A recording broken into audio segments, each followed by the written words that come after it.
সব পেয়েও আপনজনদের হারালেন না তো? পৃথিবীর সবথেকে ধনী ব্যক্তিটি মৃত্যুর আগে কি বলেছিল জানেন? তিনি আফসোস করেছিলেন যে তিনি তার সন্তানদের বড় হওয়াটা ভালো করে দেখতেই পারেননি। আমরা সবাই দৌড়াচ্ছি আমাদের পরিবারের একটা সুন্দর ভবিষ্যতের জন্য, কিন্তু সেই ভবিষ্যৎ গড়তে যে আমরা বর্তমানে সুন্দর মুহূর্তগুলো হারিয়ে ফেলছি কিনা একবার চোখ বন্ধ করে ভাবুন তো। আজ থেকে 20-30 বছর পর আপনার কাছে অনেক টাকা পয়সা, ধন সম্পত্তি আছে, কিন্তু আপনার ঘরে কথা বলার মতো কেউ নেই। তখন কি আপনার সেই সাফল্য আপনার কাছে সার্থক বলে মনে হবে? আমরা অনেক সময় বাইরের মানুষের মন জয় করতে ব্যস্ত থাকি, কিন্তু ঘরের মানুষের চোখের পানি দেখতেই ভুলে যাই। আমাদের রাসূল সাল্লাল্লাহু আলাইহি সাল্লাম বলেছিলেন, তোমাদের মধ্যে সেই ব্যক্তি সর্বোত্তম যে তার পরিবারের কাছেই উত্তম। অথচ আমরা আজকে বাইরের মানুষের কাছেই ভালো হতে যে নিজের পরিবারের কাছেই সবথেকে কঠিন মানুষ হয়ে দাঁড়িয়েছি। কেন এমনটা হচ্ছে? সাফল্য মানে শুধু ব্যাংক ব্যালেন্স বাড়ানো এইটা নয়। প্রকৃত সাফল্য হলো দিন শেষে বাড়ি ফেরার পর এক ঝাঁক হাসি মুখ দেখা। আপনার পরিবার আপনার সবথেকে বড় সাপোর্ট সিস্টেম। আমি আজ আপনাদের কাছে এমন ছোট ছোট কিছু অভ্যাসের কথা শেয়ার করব যা আপনার ক্যারিয়ারে বাধা না হয়ে বরং আপনার মস্তিষ্কের শান্তি বহুগুণ বাড়িয়ে দেবে ইনশাআল্লাহ। আমরা প্রায়ই বলি আমি তো ওদের জন্যই এত খাটছি, কিন্তু এই খাটাখাটুনির মধ্য দিয়ে যখন আমরা বাড়ি ফিরি তখন আমাদের হাতে থাকে ক্লান্তি আর ফোনের স্ক্রিন। অলরেডি আমার আগের ভিডিওতে বলছি যে ফোন কতটা ডেঞ্জারাস আপনার জন্য, চাইলে সেই ভিডিওটা দেখে আসতে পারেন। আপনার বাচ্চাটি হয়তো আপনার সাথে খেলতে চায়, আপনার জীবন সঙ্গিনী হয়তো আপনার সাথে একটু কথা বলতে চায়, কিন্তু আপনি বলছেন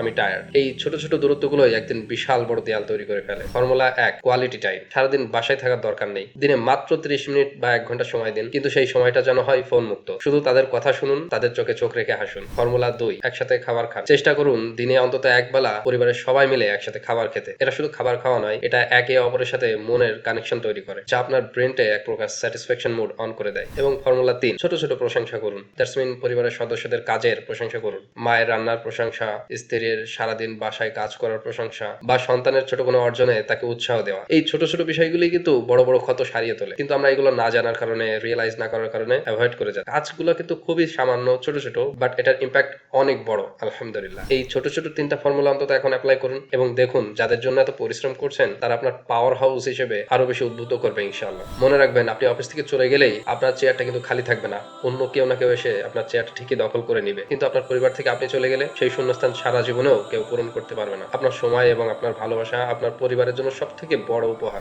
ভিডিওটি দেখার পরে আজই আপনার বাবা, মা, স্ত্রী বা সন্তানের অন্তত 5টা মিনিট টাইম দিন এবং তাদের একটি ধন্যবাদ দিন। কমেন্টে আমাদের জানাতে পারেন আপনার পরিবারের সাথে কাটানো সব থেকে আনন্দের মুহূর্ত কোনটি, এবং যারা নিজের অজান্তেই বর্তমানকে হারিয়ে ফেলছে তাদেরকে এই ভিডিওটা শেয়ার করুন। এরপরের ভিডিওতে ইনশাআল্লাহ সাফল্য এবং ব্যর্থতার দৃষ্টিভঙ্গি কেমন হওয়া উচিত সে বিষয়ে আলোচনা করব। ফলো দিয়ে সাথেই থাকবেন। Success is meaningless without a happy family.